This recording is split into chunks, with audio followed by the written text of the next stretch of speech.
Muito bem, estamos aqui para mais uma aula da nossa Escola Bíblica Dominical com a revista da CADB. Nessa revista estamos estudando as epístolas de Gálatas e Efésios. Gálatas, capítulo 2. Falemos do Evangelho, da graça e circuncisão. Gálatas, capítulo de número 2, do verso 1 em diante, temos o seguinte em Gálatas 2. Depois, passado 14 anos, subi outra vez a Jerusalém com Barnabé, levando também comigo Tito, e subi por uma revelação. E lhes expus o evangelho que prego entre os gentios, particularmente aos que estavam em estima, para que de maneira alguma não corresse ou não tivesse corrido em vão. Mas nem ainda Tito, que estava comigo, sendo grego, foi constrangido a circuncidar, e isso por causa dos falsos irmãos que se tinham entremetido e secretamente entraram a espiar a nossa liberdade que temos em Cristo Jesus, para nos porem em servidão, os quais nem ainda por uma hora cedemos com sujeição, para que a verdade do Evangelho permanecesse entre vós. E quanto àqueles que pareciam ser alguma coisa, quais tenham sido noutro tempo, não se me dá, Deus não aceita a aparência do homem. Esses, digo, que pareciam ser alguma coisa, nada me comunicaram. Antes, pelo contrário, quando viram que o evangelho da incircuncisão me estava confiado, como a Pedro o da circuncisão, porque aquele que operou eficazmente em Pedro para o apostolado da circuncisão, esse operou também em mim com eficiência para que os gentios com eficácia para com os gentios, e conhecendo Tiago, Cefas e João, que eram considerados como as colunas da graça se me haviam dado, deram-nos a destra em comunhão comigo e com Barnabé, para que nós fôssemos aos gentios e eles à circuncisão, recomendando-nos somente que nos lembrasse dos pobres, o que também procurei fazer com diligência. Muito bem, eu li Gálatas capítulo 2, do verso 1 ao 10. Vamos agora à nossa lição, falando do Evangelho, da graça e circuncisão. O texto áureo da nossa lição se encontra em Gálatas 2, 9. E conhecendo Tiago, Cefas e João, que eram considerados como as colunas, não é? A graça que me havia dado, nos deram a destra em comunhão comigo e com Barnabé. A nossa lição tem um pouco diferente, eu vou ler, e quando conheceram a graça que me foi dada a Tiago, Cefas e João, que eram reputados colunas, me estenderam a mim e a Barnabé a destra da comunhão, a fim de que nós fôssemos para os gentios e eles para a circuncisão. A verdade prática. Uma vez que nos identificamos com a morte de Cristo, estamos mortos para a lei e aptos para viver para Deus. Nessa lição, iremos abordar, no ponto 1, a defesa do Evangelho em Jerusalém. No 2, o único Evangelho para judeus e gentios. E depois, no 3, trataremos de Paulo resiste a Pedro. Quanto ao único evangelho, nós temos o evangelho da incircuncisão, que Paulo menciona, Gálatas 2:7, e o evangelho da circuncisão, Gálatas 2:8. Vamos então à introdução. Paulo, aqui em sua carta aos Gálatas, está defendendo o seu apostolado em um acolorado embate com os judaizantes, e recebe o reconhecimento dos apóstolos quanto à sua missão entre os gentios. Os judaizantes tentaram disseminar a ideia de que o evangelho pregado por Paulo era distinto daquele proclamado pelos apóstolos de Jerusalém, em uma clara tentativa de semear discórdia no círculo apostólico. No entanto, Paulo demonstra que o evangelho que ele anunciava provém de Deus. Posteriormente, a carta ao Concílio de Jerusalém ratificou que os gentios não estavam sujeitos à lei mosaica, incluindo a circuncisão como condição para a salvação, Atos capítulo 15. E se nós incluirmos qualquer coisa à obra de Cristo, estamos dizendo que a obra de Jesus na cruz não foi completa. Portanto, vamos agora à defesa do evangelho em Jerusalém. Gálatas 2, verso 1 ao 6. Temos em vista aqui os ataques que eram feitos por parte dos judaizantes. Paulo vai a Jerusalém para o encontro da liderança. Ele quer garantir que ele não correu em vão, nem fez o seu trabalho em vão. Vamos à viagem aqui revelada a Jerusalém. Subi em obediência a uma revelação.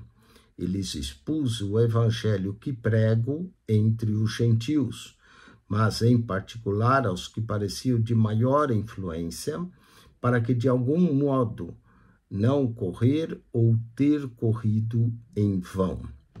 Deus direciona aqui Paulo que fosse a Jerusalém, a fim de encontrar-se com a liderança apostólica da igreja.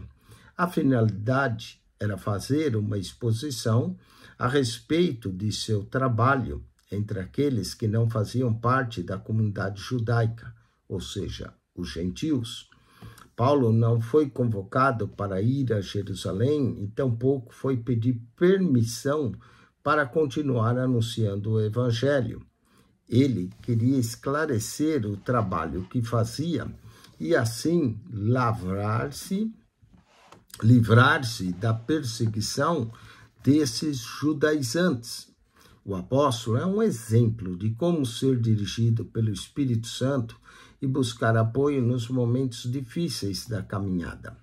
Os companheiros que seguem a Paulo nessa visita são Barnabé e um judeu ligado ao ministério gentílico, Barnabé e gentil, e um Tito, um convertido gentil à fé cristã. Mais tarde temos no Novo Testamento uma carta escrita a Tito.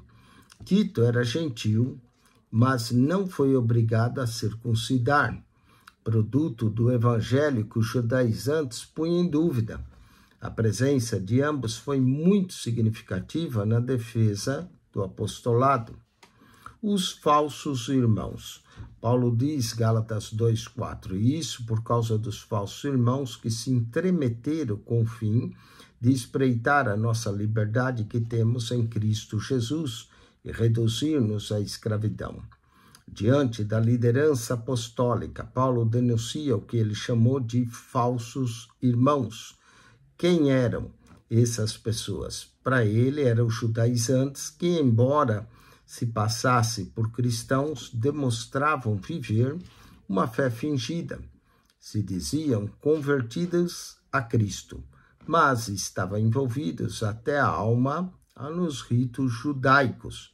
A intenção deles era convencer os gentios convertidos a Cristo a aderir às práticas judaicas como condição para a salvação. Os judaizantes não acreditavam na salvação como um dom divino, sendo possível apenas pela fé. Por isso, o apóstolo Paulo os considerou pseudo-cristãos ou falsos irmãos. Vamos ao ponto 3. O evangelho é superior, Gálatas 2:6. E quanto àqueles que pareciam de ser maior influência, quais tenham sido outrora, não me interessa. Deus não aceita a aparência do homem. A esses dias que me pareceu ser alguma coisa, nada me acrescentaram. Depois de bater forte nos legalistas, Paulo comenta a respeito de Pedro, Tiago e João e companhia. Tudo nos leva a crer que existia uma certa veneração em relação a esses líderes.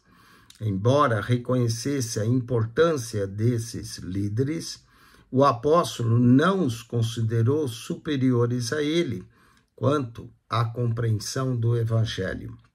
Ele os respeitava e até se considerava menor do que eles, 1 Coríntios 15, 9. Mas se subordinaria aos apóstolos originários enquanto esse estivesse a viver o genuíno evangelho do reino. Paulo rechaça veementemente o culto à personalidade, muito comum também hoje em dia. Vamos ao único evangelho para judeus e gentios. Após os argumentos do apóstolo Paulo, a liderança aprova o seu apostolado entre os gentios, o evangelho da incircuncisão. Antes, pelo contrário, quando viram que o evangelho da incircuncisão me fora confiado, como a Pedro da circuncisão, e aqui é importante salientar que não havia dois evangelhos diferentes, apenas um, para praticantes da circuncisão judeus e para os chamados incircuncisos gentios. Contudo, fica claro que os apóstolos de Jerusalém aprovaram o trabalho missionário de Paulo inteiramente voltado para os povos que não eram pertencentes à comunidade judaica. De posse da ratificação do seu apostolado entre os gentios, Paulo avança agora contra os legalistas, que insistem em impor a circuncisão aos gentios convertidos, como prova de salvação. Aqui cabe uma retomada do verso 3, onde Paulo se refere ao fato de que nem Tito, sendo grego, foi constrangido a circuncidar. Paulo levou Tito para um encontro, propositadamente, para os defensores da circuncisão, para os gentios foram vencidos, e Tito foi fundamental para essa vitória paulina. Vamos ao ponto 2, o evangelho da circuncisão. Paulo diz, pois aquele que operou eficazmente em Pedro para o apostolado da circuncisão, também operou eficazmente em mim para os gentios. Aqui é importante salientar que a circuncisão era um importante ato que integrava o povo e o pacto de Deus com a nação judaica, a partir de Abraão. Gênesis 17, verso 9 ao 14. Paulo, Pedro, os fariseus e todos os judeus eram circuncidados. Com o sacrifício do Calvário, inaugura-se agora uma nova aliança, onde Cristo se torna o cumprimento de toda a lei. Para Paulo não era contra a circuncisão em si, mas que essa fosse imposta como condicionamento para a salvação, sim, ele era contra.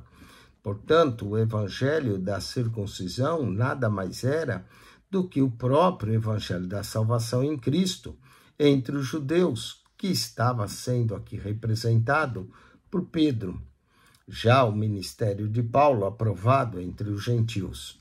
Olha só o verso 9. E conhecendo Tiago, Cefas e João, que eram considerados como as colunas, a graça que me havia dado, deram-nos adestras em comunhão comigo e com Barnabé, para que nós fôssemos aos gentios e eles à circuncisão. A expressão, a graça que me foi dada, reflete aqui a imensidão do favor divino que foi conferido a Paulo, para que ele pudesse cumprir sua missão em conformidade com 1 Coríntios 15, 10. Naquele encontro, os apóstolos de Jerusalém viram em Paulo pelo menos duas coisas. Primeiro, reconheceram que outrora perseguidor, agora ele era uma nova criatura em Cristo. O episódio do caminho de Damasco foi sim um divisor de águas na trajetória de Paulo. De fato, ali houve um encontro pessoal entre um judeu legalista e a encarnação da graça salvadora de Deus, Cristo. Entendemos que essa experiência de salvação é sempre o fundamento do nosso trabalho como obreiro do Senhor. Antes de nos tornarmos propagandistas das verdades do Evangelho, essas verdades devem fazer parte do nosso viver. Reconheceram que o chamado ou chamamento de Paulo para a obra missionária entre os gentios era de fato incontestável. Falemos da liderança da igreja está unida pelo Evangelho, mas reconhece a pluralidade de ministérios, a fim de que nós fôssemos para os gentios e eles para a circuncisão. O final do encontro nos oferece uma mensagem maravilhosa. O ministério de Paulo entre os gentios é reconhecido e a circuncisão não é exigida dos gentios convertidos a Cristo, e todos dão as mãos. Dessa forma, é inequívoco que a Igreja de Cristo é formada por pessoas de todos os povos, tribos e nações. Gálatas 3, 28 e Apocalipse 5, 9. Paulo resiste a Pedro. Gálatas 2, verso 11 a 21. Agora, o embate é entre Paulo e Pedro. Eles estavam reunidos em Antioquia. E Pedro participava normalmente das refeições junto com os cristãos gentios. Com a chegada de um grupo de judeus, Pedro recua e deixa de o fazê-lo, levando Paulo a reprovar tal atitude.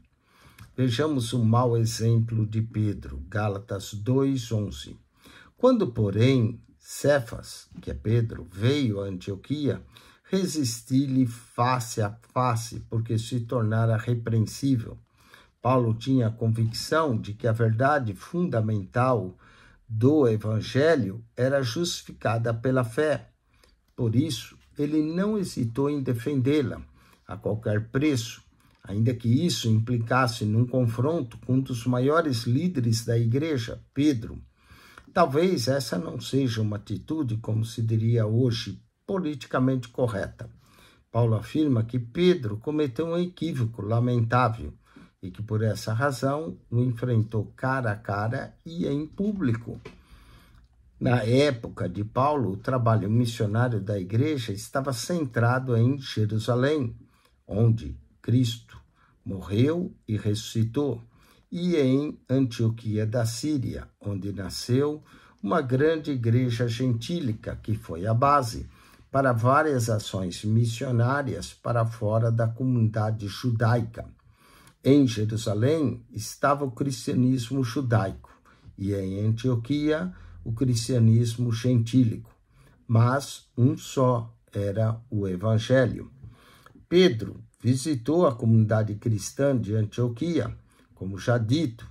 Lá havia uma comunidade de gentios convertidos a Cristo, e ele sabia que no Evangelho de Cristo não cabe acepção de pessoas, então não haveria nenhum problema comer com os cristãos gentios. Pedro já havia recebido por parte do próprio Deus uma instrução a esse respeito. A visão do lençol cheio de animais imundos e as ordenanças de Deus, mata e come, e não chames de profano o que Deus purificou, Atos 10, 13 a 16, e a partir daí Pedro entendeu que aquela orientação de Deus não se tratava de comida, mas de pessoas. Em Antioquia, Pedro se assenta à mesa com os irmãos gentios, em perfeita comunhão. Em seguida, chega um grupo de irmãos enviados de Jerusalém, que certamente eram daqueles que não aceitavam que alguém fosse considerado cristão sem guardar a lei de Moisés. Pedro agora se mostra constrangido e passa a não comer mais com os irmãos gentios. Ao perceber a cena, Paulo repreendeu a Pedro na presença de todos por considerar um ato de hipocrisia. Mas quando vi que não agiam corretamente, conforme a verdade do Evangelho, disse a Cefas, na presença de todos: se tu, sendo judeu, vive como os gentios e não como judeus, por que obriga os gentios a viverem como judeus? A justificação aqui é somente pela fé. Gálatas 2,16. Sabendo, contudo, que o homem não é justificado pelas obras da lei, e sim mediante a fé em Cristo, também temos crido em Cristo Jesus, para que fôssemos justificados pela fé em Cristo e não por obras da lei, pois por obras da lei ninguém será justificado. Os judeus que receberam a lei. Os judeus que receberam a lei por intermédio de Moisés achavam que a justificação diante de Deus não se dava apenas pela fé, mas sim era necessário praticar todas as exigências da lei. Entre essas exigências estava o ato da circuncisão, que era uma observância também ainda de uma dieta religiosa, que não permitia ingerir sangue, carne de porco e certos animais. Além dessa proibição na casa de quem comesse essas coisas e a observância de festas, que eram dias do calendário judaico. O objetivo maior da carta aos Gálatas é ajudar aqueles cristãos daquela comunidade a permanecer no Evangelho de Cristo, anunciando a eles pelo apostolado, ou seja, que o pecador é aceito, perdoado, recebido por Deus e justificado seus pecados mediante a fé no sacrifício substitutivo de Jesus na cruz. Eles precisavam entender que o martírio de Cristo foi completo e definitivo. Paulo vai identificar-se com Cristo, crucificado com Cristo. Gálatas 2:20. Já estou crucificado com Cristo, e vivo não mais eu, mas Cristo vive em mim. E a vida que agora vivo na carne, vivo na fé do Filho de Deus, o qual me amou e se entregou a si mesmo por mim. Esse texto nos ensina que a morte para a lei equivale à crucificação com Cristo, que é a participação na sua morte e na sua vida. A morte para a lei se dá por causa da nossa identificação com a morte de Cristo. Paulo e todos nós cristãos fomos crucificados com Cristo, a fim de morrer para o pecado, para a lei e para o presente século mau. Gálatas 1:4. Embora vivamos num corpo físico, Cristo também vive em nós, espiritualmente. E nesse processo, o crente vai sendo transformado pelo Espírito de Deus na natureza ética e moral de Cristo, cuja vida vai se expressando por meio de intermédio dele. Vamos à aplicação pessoal dessa lição. A salvação pela graça mediante a fé em Cristo deve produzir em todos os cristãos o pleno conhecimento da eficácia e suficiência do sacrifício de Cristo. Falemos agora os companheiros de viagem de Paulo a Jerusalém, só para reforçar. Quem foram os companheiros de Paulo na viagem a Jerusalém foi Barnabé e Tito. O foco do trabalho missionário de Paulo, o foco do trabalho era entre os gentios. O foco do trabalho missionário dos outros apóstolos era entre os judeus, os da circuncisão. Com isso, nós concluímos mais uma lição da nossa Escola Bíblica Dominical. Semana que vem, vamos estudar Gálatas capítulo 3. Falaremos do cristão, a lei e a fé. Não perca a aula semana que vem e acione o nosso canal no YouTube, PR Eugênio Piacentini, o canal da Bíblia. PR Eugênio Piacentini, o canal da Bíblia. Entre, subscreva, divulgue esse canal. Que Deus te abençoe em Cristo Jesus. E ao entrar no canal, clique na foto redonda, vai lhe aparecer um menu. Clique no playlist, ali no playlist você vai encontrar um total de 259 pastas com mais de 7.700 vídeos para você. PR Eugênio Piacentini, o canal da Bíblia. Subscreva. Deus te abençoe. Amém e amém.